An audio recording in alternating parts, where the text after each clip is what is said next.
погибший в Кантар муж, Кумисбаев Амирхан Битуганович, 1968 года рождения. Аман сау шыққан адамды өлтіреді, атып тастайды. Мне даже вот во сне, в кошмарном сне не приснится.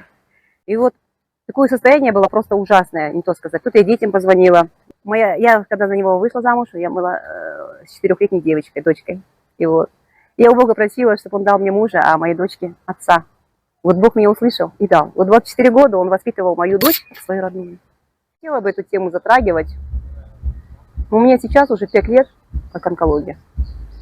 Вот. Но как бы мне было легче, если бы у меня рядом был муж, преодолевать вот эти сложности, связанные, да, с болезнью.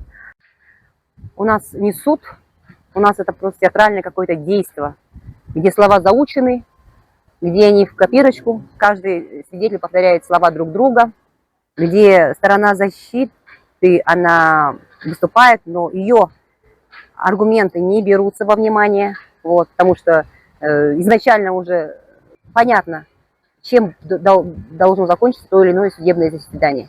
Поэтому, когда даже суд был, это уже понятно было, что не оправдают. Там даже если какой там супер, если адвокат был бы, все равно не оправдали бы и не оправдают. При нынешней власти. Изменения нужны в нашем государстве. Частных реформ в какой-то той или иной области ничего не дадут. Потому что рыба сгниет с головы.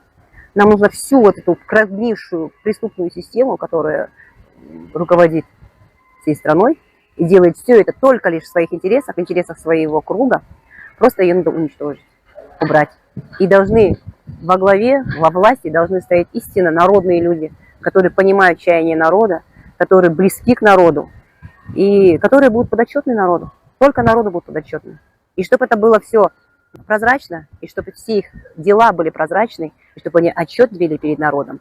Не нравится работа этого вот руководителя, народ может другого поставить. Вот так должно быть, а не так, как сейчас это. Но при нынешней системе это просто невозможно. Нынешняя система, она даже не изменится. Даже она захочет измениться, она не изменится.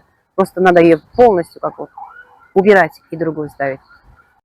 Вот я как по своим чувствам, по своему вот ощущению, по своим мыслям сужу. Простая гражданка Казахстана. Вот, я поэтому сужу так. Люди не могли не быть. Потому что так дальше жить невозможно. Каждый на себе, вот на своей жизни, на жизни своих детей, родных, на то, что с ним происходит, он ощущает то, что мы не живем в демократическом государстве, в демократическом обществе. Мы живем в тоталитарном обществе, в тоталитарном государстве, потому что постоянно государство со своими законами антинародными, оно давлеет над интересами народа. Никакой закон, он как будто бы он в интересах народа, но если в корне его взять, как он реализуется, этот закон, он получается антинародный. Любой закон, какой мы возьмем.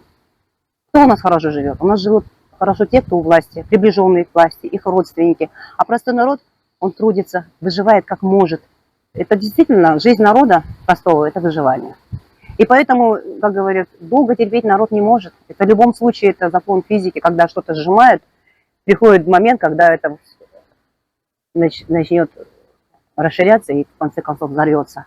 Вот. Даже не было бы, если событий женой день, все равно бы Кантар был. Вот я такую мысль я слышала.